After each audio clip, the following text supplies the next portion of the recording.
llevarles primeramente a Mateo, capítulo 2 del Evangelio según San Mateo, por favor, a partir del versículo 1. Mateo, capítulo 2, versículo 1. Vamos a estar leyendo unos versículos. Dicho sea de paso, mientras los están buscando, esta historia que vamos a leer ahora solamente la encontramos en el Evangelio según San Mateo. Marcos no menciona nada de la visita de estas personas, ni Lucas tampoco, ni Juan tampoco. Solamente Mateo, repito, es el único que nos habla de unas personas que vienen de muy lejos, guiados milagrosamente a través de un astro, a través de una estrella, con el propósito de reconocer, con el propósito de ofrecerle una serie de presentes y de regalos a un niño que prácticamente está no recién nacido, pero que ha nacido de una forma milagrosa, y ellos vienen desde lejanas tierras, como acabo de decir, guiados milagrosamente hasta llegar a el lugar donde vivía, Belén, Betlehem, la casa del pan, a 7, máximo 8 kilómetros de Jerusalén se encuentra la pequeña localidad de Belén, que hasta el día de hoy se puede visitar. Empiezo a leer a partir del versículo 1. Estoy en Mateo 2, del versículo 1 en adelante, y dice así la palabra del Señor. Cuando Jesús nació en Belén de Judea, en días del rey Herodes, vinieron del oriente a Jerusalén unos magos, diciendo: ¿dónde está el rey de los judíos que ha nacido? Porque su estrella hemos visto en el oriente y venimos a adorarle. Oyendo esto, el rey Herodes se turbó y toda Jerusalén con él. Y convocados todos los principales sacerdotes y los escribas del pueblo, les preguntó dónde había de nacer el Cristo. Versículo 5. Ellos le dijeron: en Belén de Judea, porque así está escrito por el profeta. Dicho sea de paso, el profeta Miqueas. Y tú, Belén de la tierra de Judá, no eres la más pequeña entre los príncipes de Judá, porque de ti saldrá un guiador que apacentará a mi pueblo Israel. Entonces Herodes, llamando en secreto a los magos, indagó de ellos diligentemente el tiempo de la aparición de la estrella. Y enviándolos a Belén, dijo: id allá y averiguad con diligencia acerca del niño, y cuando lo halléis, hacédmelo saber, para que yo también vaya y le adore. Ellos, habiendo oído al rey, se fueron, y he aquí la estrella que habían visto en el oriente iba delante de ellos, hasta que llegando se detuvo sobre donde estaba el niño. Y al ver la estrella se regocijaron con muy grande gozo. Y al entrar en la casa vieron al niño con su madre María, y postrándose lo adoraron, y abriendo sus tesoros le ofrecieron presentes: oro, incienso y mirra. Pero siendo avisados por revelación en sueños que no volviesen a Herodes, regresaron a su tierra por otro camino. Amén. Todos los años leemos esta porción, más o menos por estas fechas. Creo que es bueno leerla para que estemos informados de todas las cosas previas y posteriores que ocurrieron durante el nacimiento del Mesías, de nuestro Señor Jesucristo. Hoy leía esta misma historia, pero en otra versión. Y en vez de aparecer la palabra magos, aparecía la palabra sabios. Nos dice la Biblia de dónde vinieron, pero no nos dice cuántos vinieron. Es curioso que la tradición, las cabalgatas famosas, días antes de los reyes, siempre aparecen 3, que incluso hasta se han atrevido a ponerle nombre: Melchor, Gaspar y Baltasar. Iba a saltar. 2 blancos y 1 moreno. ¿Os dais cuenta que yo he leído la porción y no dice cuántos eran, ni cómo se llamaban? Podían ser 3, o 10, o 5, o 4. 1 no, porque habla de magos, de sabios, por lo tanto mínimo 2. Pero la Biblia no da el dato de 3. ¿Y los nombres? Tampoco. ¿Qué peligro tan grande corremos cuando nos inventamos las cosas y en vez de ceñirnos a lo que nos dice la fuente, que es la Biblia, Comenzamos a oír y a prestar atención a tradiciones, a mitos, a cuentos, y comenzamos a ponerle nombre a personajes que la Biblia ni les da el nombre ni el número. ¿De dónde viene entonces el tema de que eran tres? Bueno, todo esto tiene una explicación, no bíblica, pero la explicación que le han dado es que representan a los tres continentes conocidos de aquel tiempo: Europa, Asia y África. Uno representando a cada uno de los continentes que en aquel momento se conocían, puesto que Oceanía y América en aquel momento prácticamente no aparecían por ninguna parte. Pero tampoco tenemos base bíblica para decir esto, porque los tres, o los cuatro, o los ocho, todos vinieron del mismo sitio. No vino uno de África, otro de Europa, otro de Asia, y allí se encontraron. No, venían juntos. Y venían los tres juntos con un propósito. Y vinieron todos dirigidos de la misma manera. No es que uno en África tuvo un sueño, otro en Europa tuvo una visión y se le presentó un ángel, y otro... No dice eso. Todos venían como un equipo, con un propósito, con una serie de presentes, de los cuales hablaremos ahora un poco, y vinieron de Oriente. Ahora, ¿de qué parte de Oriente? Tampoco con exactitud lo sabemos, porque si ustedes se centran en Israel, toda la geografía bíblica parte de Israel. Eso siempre tienen que tenerlo presente. Cuando habla del norte, pero del norte, ¿desde dónde? Desde Madrid, desde Jerusalén, desde Roma.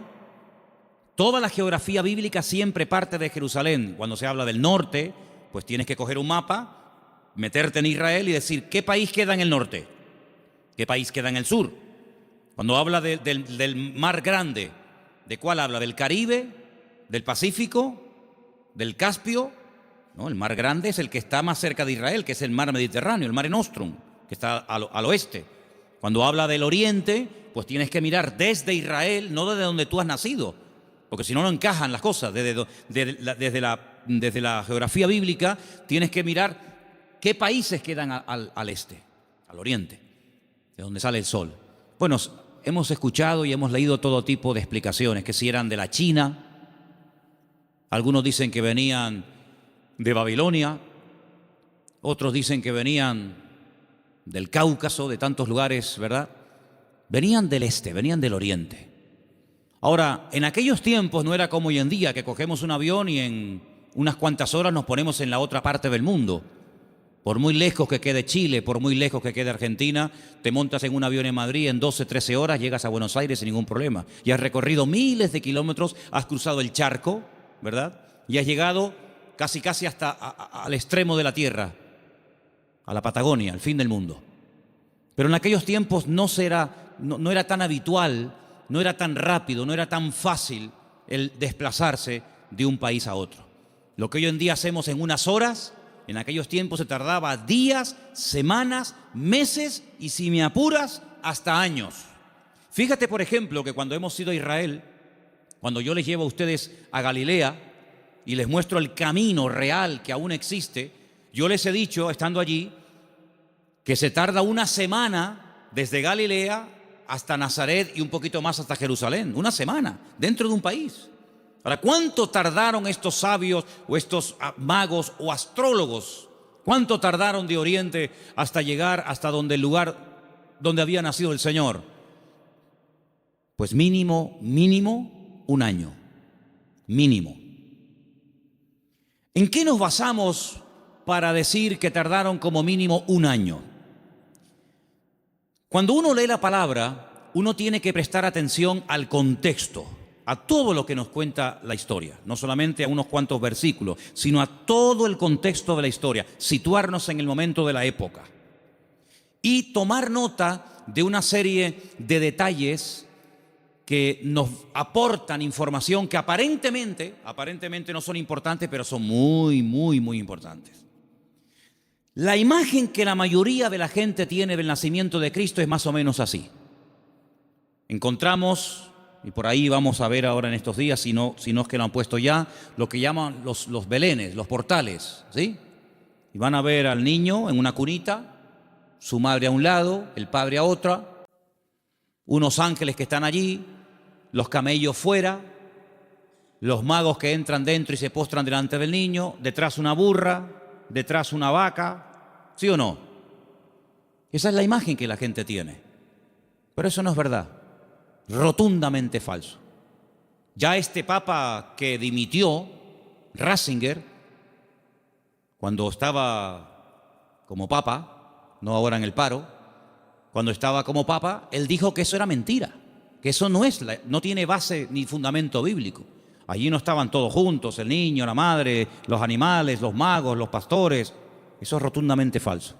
Pero es la imagen que la gente tiene. Entonces la gente cuando va al pesebre o al portal que hacen aquí en el ayuntamiento o en otros lugares, pues ve a todos juntos. Sin embargo, si ustedes se fijan, hemos leído en esta noche, en el versículo 11, una palabra clave para poder ir desgranando y explicando esta porción. Dice que al entrar en la casa, en todas las Biblias tiene que poner eso, sea de la versión que sea. En todas las Biblias tiene que poner, cuando entraron en la casa, vieron al niño con su madre postrado y lo adoraron. En la casa. Ya no están en un lugar temporal. Cuando Herodes, hay varios Herodes en la Biblia, no es siempre el mismo, si no parece que este hombre no se muere nunca. El Herodes que manda a matar a los niños, no manda a matar a niños de 15 días o niños recién nacidos. Él manda a matar a niños menores de 2 años, lo cual quiere decir de que había pasado ya mucho tiempo desde que había nacido hasta que llegan los magos a la casa. Los que sí vieron al niño envuelto decimos en pañales, en trapos, los que sí lo vieron prácticamente recién nacido fueron los pastores. Los pastores que vivían allí en Belén, allí vivían los pastores. Y allí en Belén hay una cueva que tradicionalmente te llevan a verla y te dicen, mira, aquí es donde los pastores tenían el aprisco, el redil de las ovejas. Y vivían en Belén, pero estos señores no vivían en Belén, estos señores vivían muy lejos, vivían en el oriente. Y estas personas no son advertidos del nacimiento del Mesías a través de ángeles, como fueron los pastores, que dice que estaban cuidando las ovejas, los corderos, porque en Belén era donde se criaban las ovejas, los corderos, que después se iban a sacrificar en el templo, porque Belén y Jerusalén están muy cerquita, se puede ir hasta caminando. Y ellos son advertidos por ángeles, pero los magos y los sabios no. Los magos de Oriente, los sabios de Oriente, vinieron dirigidos por un astro. Nadie les habló, pero ellos miraron al cielo, durante la noche evidentemente, y vieron que una serie de señales indicaban que había nacido el Mesías. Ahora, ¿esta gente era creyente? ¿Eran paganos? ¿Eran idólatras? ¿Eran judíos? ¿Qué era esta gente? Porque si esta gente observa el horizonte y ve cómo se alinean una serie de estrellas y de astros y de constelaciones, ¿cómo saben ellos que el Mesías de los judíos ha nacido si no son creyentes? Podían haber interpretado esta señal de una forma completamente equivocada.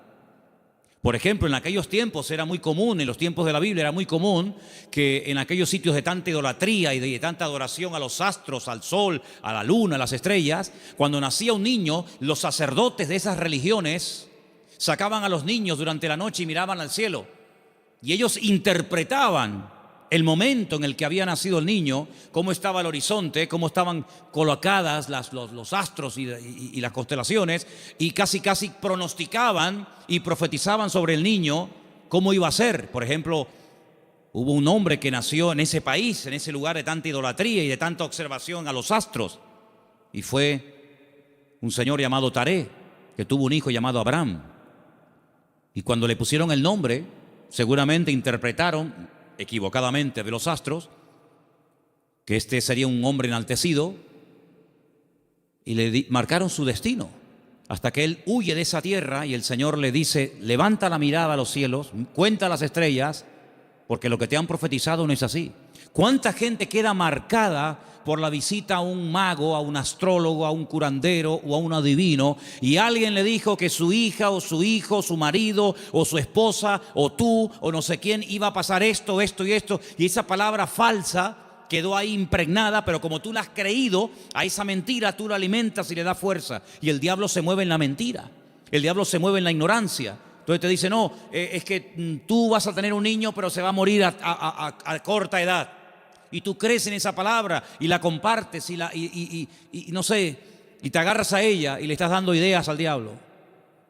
¿Y cuántas veces queda la gente marcada por falsas profecías, por un pronóstico equivocado, por una carta astral, por una lectura de manos, por lo que dijo una noche un vasito que se movía y apuntaba en no sé qué dirección? ¿Y cuánta gente queda marcada de por vida y creen que van a estar enfermos, que van a morir jóvenes, que el marido se va a ir con otra, etcétera, etcétera, porque han creído una mentira? Y si la verdad te hace libre, la mentira te esclaviza y te amarga y te oprime la vida.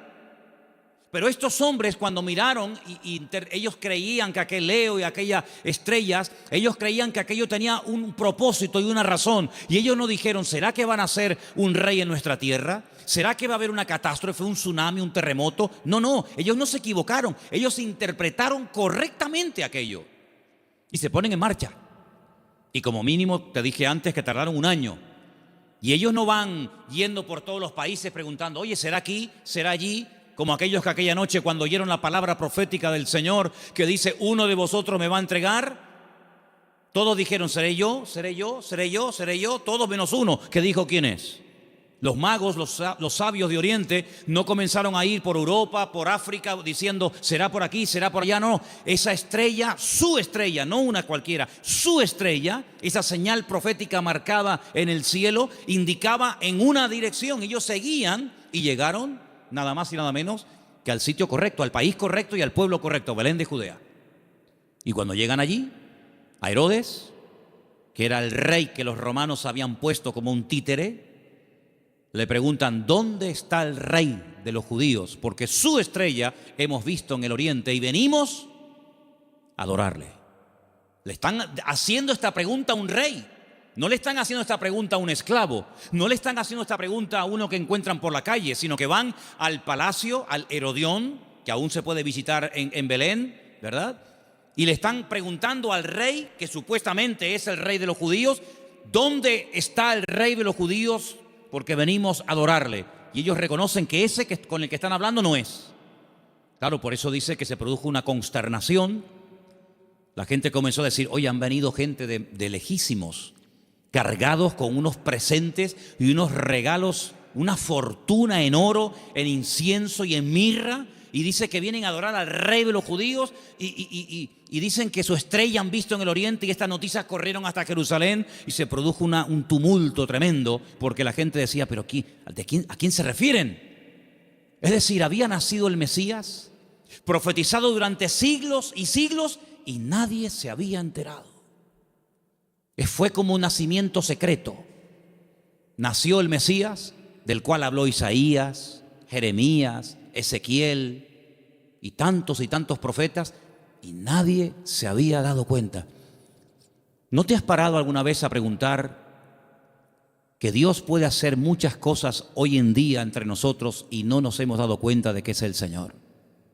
Y atribuimos a la casualidad o a la coincidencia o a la suerte. Sin embargo, el que tiene todo el control y el dominio siempre es el Señor. ¿Cuántos dicen amén? ¿Cómo supieron interpretar estos hombres estas señales correctamente? Bueno, hay varias opiniones. Una de las opiniones más generalizadas y más aceptadas es que en Oriente, desde el principio de los tiempos, siempre hubo una tendencia del hombre que vivía en aquella zona a estar todo el día observando las constelaciones y las estrellas y los astros, tratando de pronosticar, tratando de averiguar el futuro.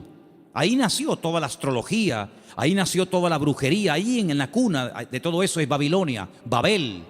Babel es Babilonia, es el mismo sitio. Babel significa confusión, lo que hoy en día sería Irak. Y fue en aquella zona, en aquella parte del mundo, donde ya en los tiempos del libro del Génesis dice que los hombres quisieron construir una torre. La palabra es sigurat, un observatorio, para que desde lo alto pudieran observar y pudieran decir, va a pasar esto, va a pasar aquello, y los astros dicen esto y los astros dicen aquello. Es verdad que hay astros, y es verdad que hay constelaciones, y es verdad que hay constelaciones que se llaman Piscis y Capricornio y Tauro y Leo. Es verdad, todo eso es verdad. Hay dibujos que se pueden hacer para interpretar todo eso, pero lamentablemente el hombre lo ha tergiversado y el hombre lo ha utilizado para atar, para engañar, para manipular y para tergiversar las verdades. Pero en aquellos momentos estos hombres, criados en aquel lugar, sabían que algún día nacería un Mesías. Ahora, de todos los profetas de la antigüedad, ¿quién es el que verdaderamente sabía cuándo iba a nacer el Señor? Porque esta profecía que hemos leído esta noche, la vuelvo a leer en Mateo 1:6, y tú, Belén de la tierra de Judá, no eres la más pequeña entre los príncipes de Judá, porque de ti saldrá un guiador que apacentará a mi pueblo Israel. Estas palabras están fechadas entre el 738 y el 698 antes de Cristo. Son palabras del profeta Miqueas. Ustedes pueden leerlo en el libro que tenemos en la Biblia que lleva su nombre, Miqueas. Pero hubo un profeta que sabía el día exacto en el que el Señor Jesucristo vendría en su primera venida a este mundo, y era el profeta Daniel. El profeta Daniel tuvo una revelación tremenda, muy amplia, y él sabía perfectamente que si se comenzaba a contar, nosotros contamos hacia adelante, ellos contaban hacia detrás, ¿verdad? Si se comenzaba a contar desde que se les permitiera retornar a Jerusalén, restaurar las murallas, él sabía perfectamente cuándo nacería el Mesías. El Señor le dice, sabe pues y entiende que desde la salida de la orden para restaurar Jerusalén hasta el Mesías príncipe, habrá 70 semanas. Eso lo dice Daniel capítulo 9. Desde hasta. ¿Cuándo empezamos a contar? Desde que salgan y comiencen a restaurar la ciudad y comiencen a levantar el templo. Desde que salgan hasta que venga pasarán 70 semanas.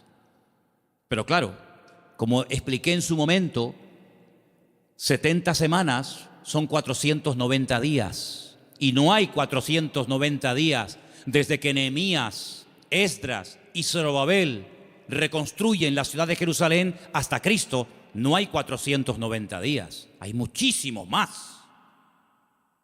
Entonces, ¿qué es lo que pasa? También expliqué en su momento, y quiero solamente recordarles, que la forma de contabilizar el tiempo en la Biblia y según el pueblo de Israel varía mucho de cómo contamos nosotros el tiempo. Partimos de la base de que nuestro calendario no es el calendario bíblico. Nuestro calendario es un calendario mandado a hacer por un papa llamado Gregorio. Un año que gira en torno al tiempo que tarda el sol en dar todo el círculo, ¿verdad? O la tierra, perdón, el tiempo que tarda la tierra en recorrer las 4 estaciones, que es alrededor de 365 días. Mientras que el calendario bíblico es un calendario basado en la luna y tiene 360 días. Silencio, por favor. Quiero que presten atención todos. No me estén hablando nadie. Si el calendario bíblico tiene 360 días y nuestro calendario tiene 365, aquí hay un problema. Nuestro calendario va aumentando más rápido de lo que va aumentando el tiempo bíblico. Tenemos más días para hacer un año que el calendario bíblico. El calendario bíblico es más corto.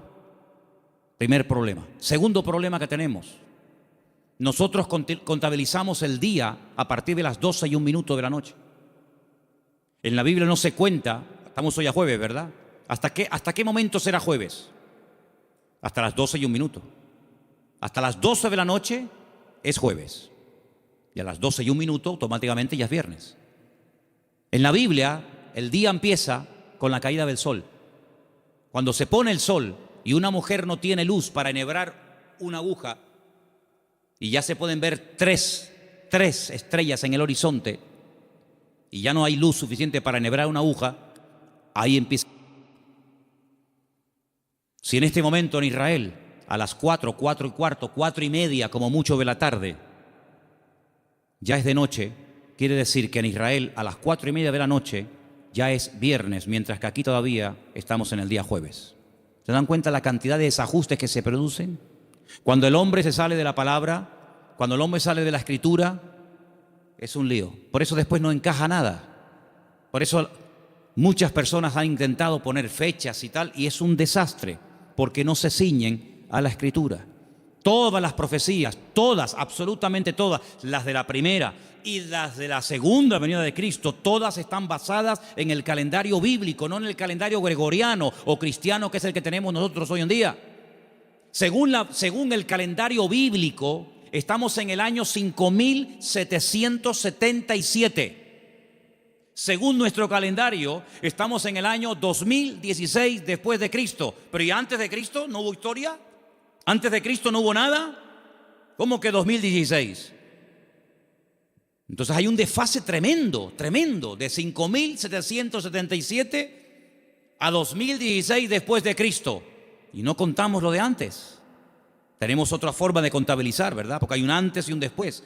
Entonces es muy importante darnos cuenta de que el profeta Daniel, cuando recibía las revelaciones acerca de la venida del Mesías, el Señor le estaba hablando con términos bíblicos, no con términos modernos. Y cuando el Señor le dice 70 semanas, Daniel, sabe pues y entiende, escucha esto, desde que salgáis hasta que venga el Mesías príncipe, pasarán 70 semanas, pero resulta de que en el pueblo de Israel, y según la Biblia, y esto está demostrado en el libro de Levítico, las formas de contar los días y las semanas también son diferentes. ¿Por qué? Porque nosotros llamamos semanas a un grupo de 7 días. Y 7 días para nosotros es una semana, claro, y para todo el mundo. Pero además, en la Biblia se llama semana a un periodo de 7 años. Es decir, si le preguntas a un niño cuánto tiempo tiene, te puede responder de 2 maneras. A la manera nuestra y te dice, yo tengo 7 años. O te puede decir, yo tengo una semana. Y tú dices, ¿cómo va a tener esta niña una semana? Qué grandes son los niños en Israel, ¿no? Pero tienes que multiplicar, ¿verdad? De tal manera que cuando el Señor le dice al profeta Daniel, 70 semanas están determinadas sobre tu pueblo, lo que le está dando es un paquete profético de 490 años. 70 por 7, 490. Y esos 490 años, hay diferentes bloques, diferentes características, diferentes sucesos, diferentes acontecimientos, que cuando tú lo sabes interpretar, pues tú dices, efectivamente, 483 años, multiplícalo por años de 360 y te va a dar el número exacto de días que hay desde que salieron de Babilonia y restauraron Jerusalén hasta que entró el Mesías. Pasaron 483 años. Pero dice, pero son 70 años, 70 semanas. Y la última semana, los últimos 7 años, son los famosos 7 años de la gran tribulación. Y todo encaja. La Biblia es matemática pura. Es la única ciencia exacta, las matemáticas. En todas partes del mundo, 2 y 2 son 4. En todas partes del mundo. Por encima del Ecuador y por debajo del Ecuador, 2 y 2 son 4. En todas partes del mundo. Es una ciencia exacta, ¿verdad? No se puede cuestionar. No es que aquí 2 y 2 son 4, allí son 3 y medio, allí son 8. No, en todas partes es igual. Y el Señor usa la matemática de Él, el tiempo de Él, el calendario de Él, para preparar a los pueblos, para preparar a las naciones, para preparar a su pueblo, para que aquel día no nos sorprendan las cosas como ladrón en la noche. Entonces estos hombres seguramente tenían la información que tenía el profeta Daniel. Y junto con la información del profeta Daniel y la observación meticulosa de los astros y de las estrellas, automáticamente dijeron, el tiempo se ha cumplido. El tiempo se ha cumplido del nacimiento del Mesías. Y ellos se ponen en marcha. Y cuando llegan, pues ya el niño no es un niño recién nacido. Ya el niño no está en un pesebre. El niño está en una casa. El niño está en una casa. Es interesante notar que en el pesebre estaba José y María, pero en la casa está solamente María, ya no está José. Y estos detalles es importante darse cuenta, porque son los detalles que nos van a ayudar a tener toda la información, todas las piezas del puzzle, y vamos a poder decir, amigo, los que vieron al niño recién nacido fueron los pastores. Y los magos o los sabios de Oriente, cuando vinieron, no vieron a un niño recién nacido. Vieron a un niño de 1 año, año y medio, máximo 2 años. Y es muy diferente. Ahora, es interesante que Herodes Es decir, no se toman decisiones políticas, no se hacen edictos reales hasta que le llega la información de los sabios o de los magos a Herodes. Mientras tanto, Herodes estaba tranquilo, pero en el momento en el que estos hombres le dicen, es que el motivo de nuestra visita a Belén, ellos no son de aquí, el motivo de que estemos aquí tan lejos de nuestra tierra es que venimos a adorar a un rey que nos ha dicho, nos ha guiado el Señor y sabemos que tenemos que venir a adorarle. Jamás un rey, jamás una persona se le ocurriría visitar a un rey con las manos vacías, porque era un insulto, era una provocación, era el no reconocerme. ¿Cómo te atreves a venir a visitarme a mí con las manos vacías? No me estás reconociendo como rey. Si tú me reconoces y te sometes y me respetas, tienes que traerme siempre un presente. Y por eso ellos vienen cargados con muchos kilos, hermano, ¿no? A veces vemos en las obras de teatro, en las películas, vemos una cajita ahí ridícula. Date cuenta, hermanos, que José era un hombre que tuvo que cerrar su negocio y se tuvo que ir al extranjero a vivir durante un tiempo. Y este hombre, cuando llega a Egipto, con un niño pequeño, con su mujer, él no tiene trabajo, él es un extranjero. Los judíos no eran muy bien vistos en Egipto porque siglos atrás los judíos, a través de otro judío llamado Moisés, habían destrozado el país de Egipto. Por lo tanto, no iba a ser nada fácil para un extranjero abrirse camino en Egipto. Pero tú no te preocupes, el Señor siempre va adelante. Cuando tú haces tu parte, no te quepa la menor duda de que el Señor siempre va a hacer la suya. Eso lo he enseñado yo hasta la saciedad. Algunos hacen caso y otros no hacen caso. Pero los que hacen caso y hacen su parte y se mueven en fe, el Señor siempre les sorprende. Ahora, los que están esperando que se llene la piscina para tirarse, ni con la piscina llena se tiran, porque no se van a tirar. El creyente tiene que andar por fe y no por vista. Ellos se dirigen hacia Belén, el lugar donde estaba escrito que tenía que nacer el Mesías, porque, hermanos, había tantos datos, tanta información, tantas profecías sobre el nacimiento y sobre la vida del Mesías, que era imposible cumplirlas todas. No las voy a mencionar todas, evidentemente, pero se tenían que dar más de 150 profecías en aquel que decía que era el Mesías para poder reconocerlos, valga la redundancia, como el Mesías. Si una persona decía, yo soy el Mesías, y se le preguntaba, ¿de dónde tú eres? ¿Dónde has nacido? Y te decía, yo nací en Capernaum. Tú no puedes ser el Mesías. Aunque hagas milagros, aunque prediques muy bonito, tú no puedes ser el Mesías. ¿Por qué? Porque tú no has nacido en Belén de Judea. Por lo tanto, si alguien se levantaba y decía, yo soy el Mesías, y predicaba y hacía milagros, qué bien, ¿será este el Mesías? ¿Cómo te llamas? Yo, Santiago, Jacobo. Tú no puedes ser el Mesías. ¿Por qué? Porque el Señor dice cómo se iba a llamar el Mesías. Si alguien se levantaba y decía, yo soy el Mesías, he sanado enfermos, mudos, ciegos, paralíticos, he resucitado muertos, he limpiado leprosos, y la gente se quedaba con la boca abierta. Si a alguien se le ocurría preguntarle, ¿de qué tribu eres? ¿Cuál es el origen de tu familia? Y te decía, yo soy de la tribu de Neftalí.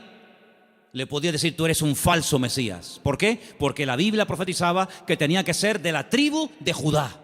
No de otra tribu, sino de la tribu de Judá. Por lo tanto, hermanos, era prácticamente imposible que en una persona coincidieran todos los detalles de Belén de Judea, de una joven que nació como nació, de la tribu de Judá, etcétera, etcétera, etcétera. Más aparte, todas las profecías que tenían que llevarse a cabo durante su ministerio público, aparte cómo lo iban a crucificar, porque el Mesías tenía que morir crucificado, no podía morir de viejo, no podía morir de un tiro, de una flecha, de un arco, de una jabalina, no podía morir de un infarto, tenía que morir crucificado entre dos malhechores, no entre 10, no entre 2. Y no le podían partir ni un solo hueso. Eso es imposible, a un crucificado que no le partan ni un hueso. Se los partieron al de la izquierda, se los partieron al de la derecha, pero a Jesús no. A Jesús no. No le podían partir ningún hueso. Y iba a morir como un inicuo, como un pecador, como un vil pecador, pero iba a ser enterrado como un rico. Tantos y tantos detalles que era prácticamente imposible. Pero suponte Suponte, imagínate, que de los 150 detalles proféticos que tenían que cumplirse en él, una persona cumpliera 149. Pero queda el examen final, el más difícil de todos, la resurrección. Te han horadado las manos y los pies, te han crucificado entre ladrones, te han enterrado en un buen sepulcro, han sorteado tus vestiduras, te ha negado uno de tus discípulos, etcétera, etcétera, etcétera, pero al tercer día no has resucitado. Por lo tanto, aunque cumpliera con 149 profecías, si no cumplía con el examen final, con la PAU, no apruebas el examen, amigo. Por lo tanto, hermanos, cuando estos hombres se ponen en marcha, no es por emociones, no es por un sentimiento pasajero, sino es porque están coincidiendo tantas cosas que ellos van en fe y en obediencia, guiados milagrosamente a través del desierto, probablemente un viaje de más de un año, hasta llegar a Belén de Judea. Cuando ellos llegan y le dicen a Herodes que vienen a adorar al Señor, resulta de que le presentan 3 tipos de regalos. Vamos a leerlos nuevamente, por favor. Estamos en Mateo capítulo 2, versículo 11. ¿Lo ponemos? Mateo 2:11. Al entrar en la casa vieron al niño con su madre María y postrándose lo adoraron. Y abriendo sus tesoros le ofrecieron presentes, oro, incienso y mirra. Algunos comentarios dicen que Daniel, cuando recibió la revelación, que la tenemos en la Biblia, por si te interesa conocerla, del nacimiento del Mesías, también de su reinado, pero estamos hablando de su primera venida, Daniel vivía en el palacio con el rey Nabucodonosor, ¿os acordáis, verdad? Después con Belsasar y después con otros también. Dicen los comentarios que Daniel no tuvo descendencia, seguramente lo hicieron eunuco, que era lo más probable, y no tuvo descendencia, pero dice que era uno de los hombres más ricos de todo el país. Después del rey, el que más autoridad, el que más prestigio y reconocimiento tenía, era Daniel. Así de claro, igual que José en Egipto, que después de Faraón el que mandaba era José. Casi podríamos decir que mandaba más José que Faraón. Toda esa fortuna, toda esa riqueza no se la quedaron sus hijos porque, repito, no tuvo. Y algunos dicen que puede ser que estos sabios, guiados como ya hemos dicho, milagrosamente, llegaron hasta Belén y esta fortuna, porque no era una cajita así, era una fortuna en oro, en incienso y en mirra, que a lo mejor tú dices, bueno, yo de las 3 cosas me quedo con el oro. ¿Y el incienso y la mirra? Bueno, vamos a ver. Todo lo que la Biblia relata, todo lo que ocurre en la palabra de Dios, todo tiene una razón de ser, ¿sí o no? No hay nada casual. ¿Por qué la Biblia dice que eran 153 peces los que pescaron? ¿Ah? ¿Por qué dice la Biblia que comieron 5,000 hombres? ¿Por qué dice la Biblia que le regalaron oro, incienso y mirra? ¿Qué más da? Le hicieron presente, le hicieron regalos. ¿Y qué más da? No. Lo dice. ¿Le trajeron qué le trajeron? ¿Ropas? No. ¿Joyas? No. ¿Comida? Tampoco. Oro, incienso y mirra. Tal vez para nosotros esos regalos no sean tan significativos, pero vamos a explicarlos. En estos 3 regalos, nosotros podemos ver, en cierto sentido, el reconocimiento de ese triple ministerio que el Señor Jesucristo llevaría a cabo durante su vida. Ustedes saben que en el Antiguo Testamento o eras profeta o eras rey. Las 2 cosas al mismo tiempo no se podía hacer.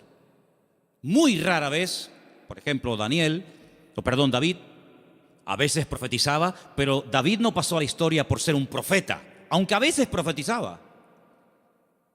Pero uno conoce a David como el rey de Israel, no como un profeta. Sin embargo, a Isaías lo conocemos como un profeta. Sin embargo, en la figura de Cristo, en la figura del Mesías, se iban a dar 3 características únicas de él: rey, profeta y sacerdote. Rey, profeta y sacerdote. El oro representa en cierto sentido la realeza del Señor Jesucristo, porque Él es el Rey de reyes y Señor de señores. Nadie dijo amén, pero lo es. Él es el Rey de reyes y el Señor de los señores. Nació como rey, lo crucificaron diciendo que era un rey, y volverá a este mundo como un rey. Cuando nació dijeron, hemos venido a adorar al rey de los judíos. Era un niño, 1 año y medio, 2 años, pero era un rey. Todavía no se manifestaban sus poderes, sus milagros, pero era un rey. Cuando murió en una cruz, él no lo dijo, pero Pilato dijo, quiero que le pongan encima de la cruz un título, una placa donde pongan 3 idiomas para que todo el mundo lo entienda, en latín, en hebreo y en griego. Quiero que pongan, este es el rey de los judíos. Es increíble. Cuando Pilato le dice, pero tú eres un rey, ¿sí o no? Y dice, yo para esto he venido a este mundo. Pasa que todo tiene su momento y todo tiene su lugar. Cuando oramos en el Padre Nuestro, lo leemos o lo mencionamos, hay una parte que recordamos que Él es rey. Cuando decimos, venga tu reino, y no hay reino sin rey, y no hay rey sin reino. Por lo tanto, Él es un rey. Y en ese presente del oro, moneda internacional, dicho sea de paso, porque con oro puedes ir a cualquier parte del mundo, se reconoce que Él era un rey. De hecho, ellos dicen, venimos a adorar a un rey, pequeño, pero al fin y al cabo rey. Luego resulta de que el Señor Jesucristo era profeta, era la voz del Padre, era el que anunciaba las buenas nuevas de salvación a los quebrantados de corazón, a los ciegos, a los prisioneros, a los pobres. Él proclamaba el mensaje, era un profeta. Y ahí lo vemos, hermanos, como la mirra. La mirra era lo que se utilizaba, ¿verdad?, en los ungüentos para ungir a las personas. Y con ese elemento de la mirra vemos que se le reconoce su ministerio profético. ¿Cuántas veces profetizó el Señor? ¿Recuerdan alguna profecía que dijo el Señor? Yo recuerdo muchas. Por ejemplo, una muy sencilla, pero que se cumplió literalmente. En una mesa se queda mirando a todos y les dice, ¿sabéis una cosa? Esta noche uno de ustedes me va a traicionar. ¿Cómo?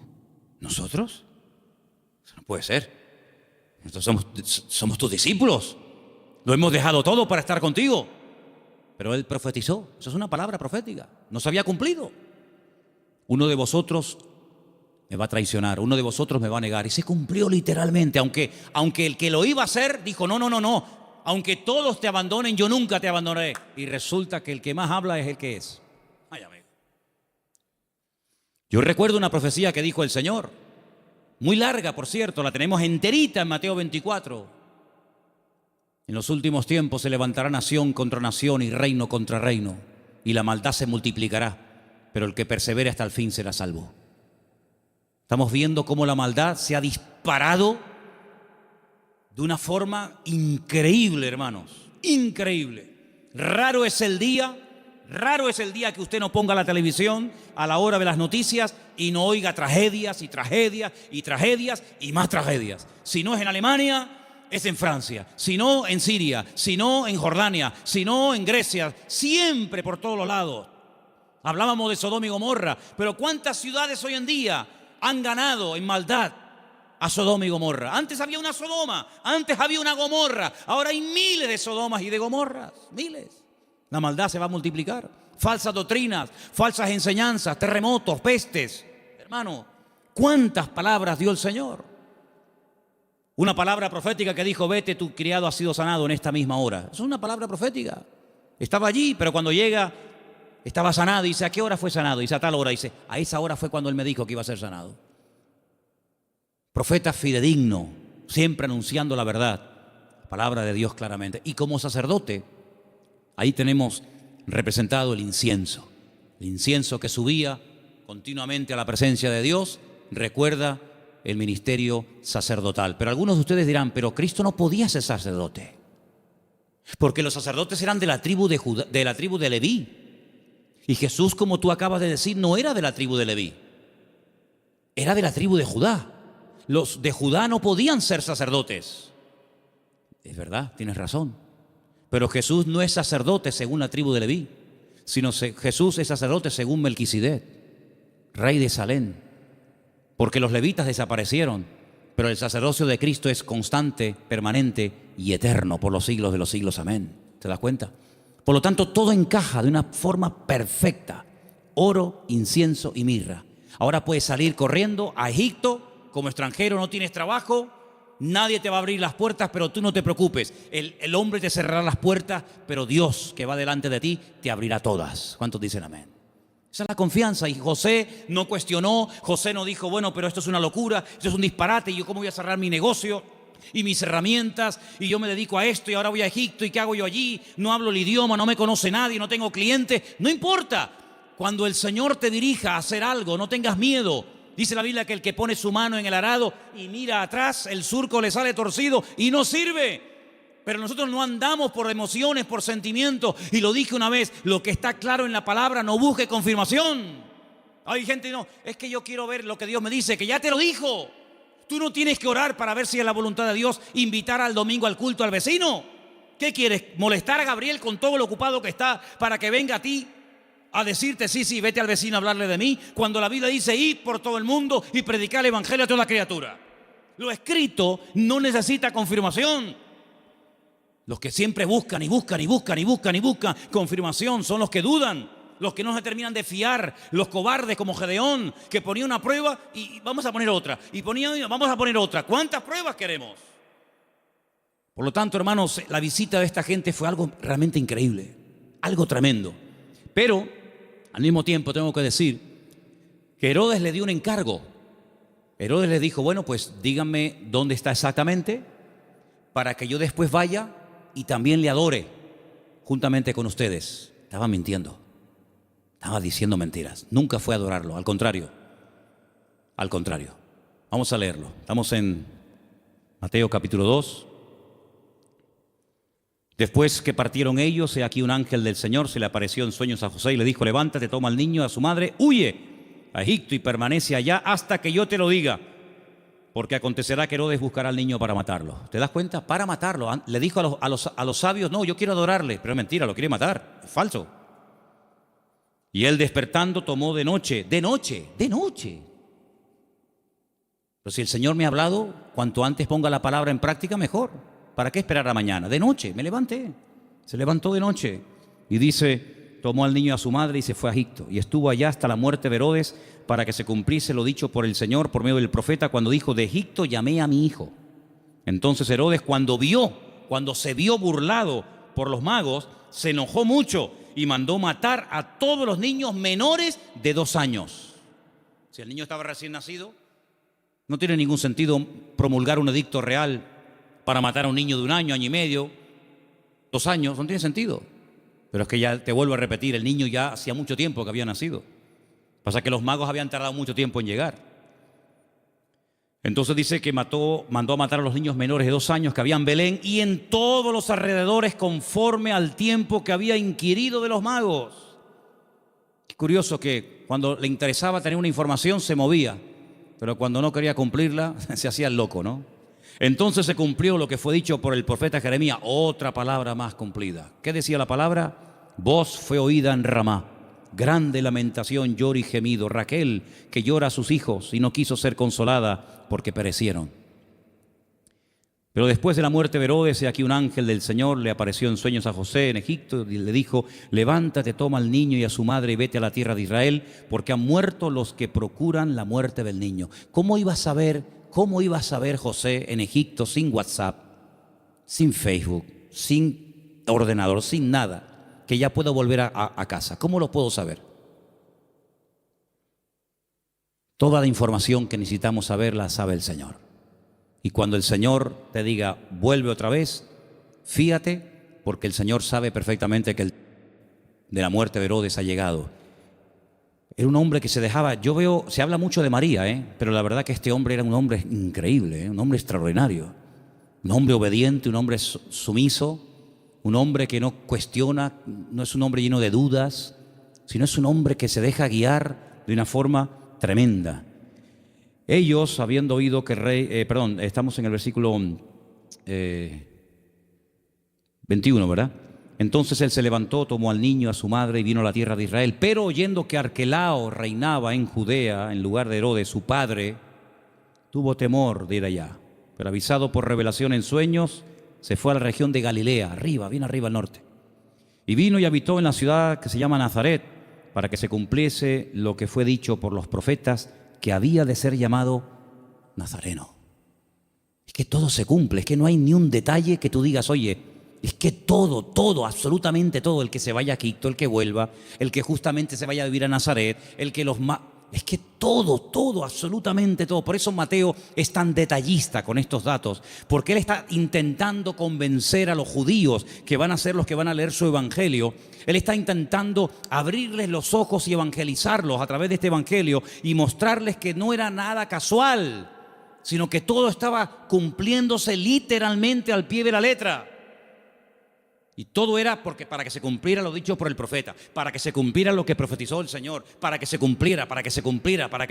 Esa es la base del Evangelio de Mateo, el cumplimiento de las palabras proféticas dichas siglos antes de que naciera el Mesías.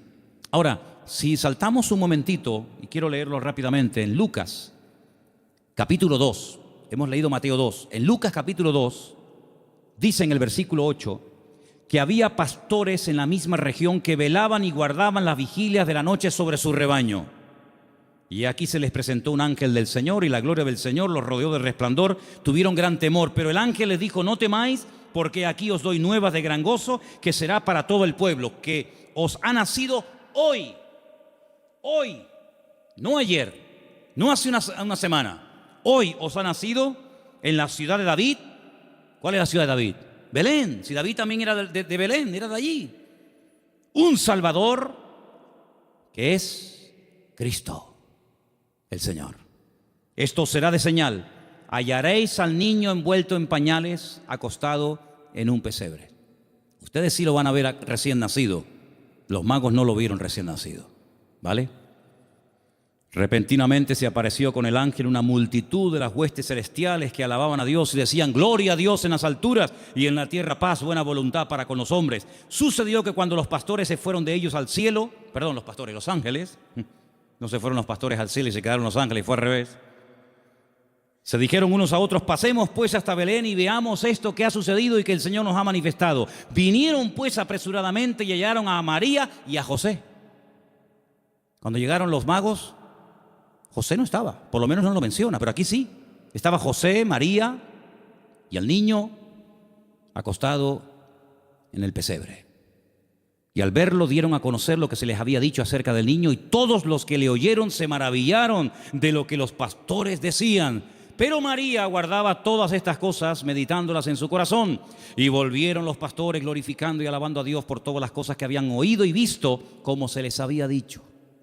¿Tú sabes el frío que hace en Israel en invierno? ¿Sabes el frío que hace allí? Aquí me hace gracia cuando la gente dice: uy, qué frío que hace. Tú no sabes lo que es frío. Allí hace frío, pero de verdad, y nieva. Jesús no nació el 24 de diciembre, hermano. Eso es una gran mentira. A partir del 400 y pico después de Cristo, alguien dijo que había nacido el 24 de diciembre, porque era el día más pagano del año. El peor día de todos. Y entonces dijeron: bueno, pues el día peor, el más pagano, el más terrible, vamos a cristianizarlo.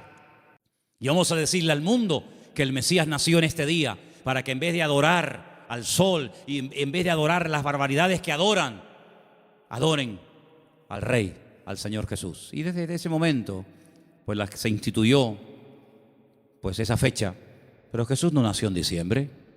Jesús nació, y se puede demostrar bíblicamente, y en la página web Luis ha hecho un trabajo extraordinario de las tablas de los tiempos en los que ministraban los sacerdotes en el templo en Jerusalén, etcétera, etcétera. Jesús nació entre septiembre y el mes de octubre. Entre septiembre y octubre. ¿Os dais cuenta también el detalle de Lucas, que no habla de animales dentro del pesebre? Judío jamás en la vida dormiría junto a animales. Jamás en la vida. Usted no puede leer la Biblia, y menos el Nuevo Testamento, con una visión occidental o puramente cristiana, porque usted no tiene ningún problema en ver una vaca, una oveja, una cabra y una mujer No, perdone. Judío es tremendamente escrupuloso para eso. Los animales jamás conviven con los hombres, ni los hombres conviven con los animales. Ese es el cuento. Yo siempre he dicho que el portal de Belén es idolatría en miniatura, ¿o no? ¿Qué diferencia hay entre tener a un Cristo así de grande y tener uno así chiquitito? Bueno, perdón, cuando yo era pequeño, mi madre tenía en lo que se llamaban el portal de Belén un cacho de Cristo así, De pequeño nada, era así, desnudito, con el pañalito y con los deditos así. Y con una corona así, y con una cunita como de paja. ¿Qué diferencia hay entre adorar a un Cristo así, o uno así, o uno así, o uno así? Ninguna. El tamaño no hace mayor o menor el pecado. No te harás imagen, dice la Biblia. No te harás imagen. No te harás imagen. ¿Dónde dice eso? Éxodo 20. No te harás imagen, ni lo que está arriba, ni abajo, ni aún debajo de la tierra. Ni te postrarás, ni las honrarás. En la casa de un creyente no puede haber ningún tipo de imágenes, ni de santitos, ni de vírgenes, ni de Cristo, ni de nada habido por haber. Es que es el Señor. ¿Qué es Señor? Es que es María. Es que es José. No, eso es falso. Un pesebre, un portal es idolatría en miniatura. Idolatría en miniatura. Y la Biblia prohíbe a un creyente adorar y hacer, no solamente, es que yo no lo adoro, pero lo ha hecho. Dice la Biblia, no te harás. Porque no solamente dice no adorarás, sino dice no te harás. ¿Qué diferencia hay? Bueno, yo no la adoro, pero la he hecho, por lo tanto es lo mismo. Eso no es de Dios. Eso no es de Dios. Entonces, queridos hermanos, no nació en diciembre, porque dice que estaban cuidando las vigilias de la noche. Los pastores en diciembre no están al aire libre, pasando frío, con nieve y con temperaturas bajo cero, sino que están guardados. Era la fiesta, entre septiembre y octubre, era una fiesta, por eso todo estaba lleno. No había lugar, claro. ¿Por qué no había lugar? Tanta gente hay en aquellos días, en aquel lugar, en aquellos días sí. ¿Por qué? Porque era la famosa fiesta de los tabernáculos, la fiesta de Sucot. Y se tradujo la palabra sucá por la palabra pesebre, y así todo quedó bonito. Era una cabaña improvisada donde él pudo estar con su mujer dando a luz, pero nada de vaquitas, ni cabras, ni ovejas, ni animales dentro, en absoluto, para nada, para nada. Por lo tanto, hermanos, lo que tenemos que hacer es leer más la palabra, prestar atención a lo que dice la Biblia, menos películas y menos clichés que tenemos en la cabeza que nos han metido desde que somos pequeñitos. Y sobre todo, hermanos, quiero terminar diciendo esto. Y el domingo lo voy a repetir hasta la saciedad, me lo vais a escuchar. ¿Habéis escuchado en estos días la palabra Jesús, la palabra Cristo? Yo no la he escuchado por ningún lado. Yo no la he escuchado. Papá Noel, bengalas, piñata, langostino, sidra, árboles, cintitas, todo lo que usted quiera, regalos, todo lo que... Pero a Jesús, todo esto, la fiesta es en torno a ¿quién? ¿Quién es el protagonista de la historia? ¿Quién es este señor gordo, vestido de rojo, que nos lo quieren meter hasta en la sopa? ¿Quién es este tipo? ¿Quién es este señor? ¿De dónde viene este señor? De San Nicolás, dicen los venezolanos, el San Nicolás, Papá Noel, Santa Claus. Santa Claus. Yo al único santo que conozco es al Señor Jesucristo, Señor de señores y Rey de reyes. No conozco a ninguno más. Hermano, o nos vamos a la Biblia o nos salimos de la misma. El protagonista en estos días no es Papá Noel, no son los magos, no es el arbolito. El protagonista tiene que ser nuestro Señor Jesucristo, que aunque el mundo diga que ha nacido en diciembre, bueno, está bien, diciembre, enero, ¿qué más da? Lo importante es que tenemos que recordar de una forma especial, una vez al año, que el Señor Jesucristo vino, pero ¿vino para qué? ¿Para qué vino? ¿Para qué vino? Y todo eso, Dios mediante, lo explicaremos el domingo, porque el tema del programa del domingo es ¿qué es la Navidad? Y lógicamente para explicar lo que es la Navidad tendré que explicar previamente lo que no es la Navidad. Pero hermano, nosotros no entramos en ese juego de consumismo. Si usted el 24 por la noche no puede tener la mesa llena de comida, no se preocupe, no pasa nada, hermano. El protagonista no somos nosotros, regalo va, regalo viene.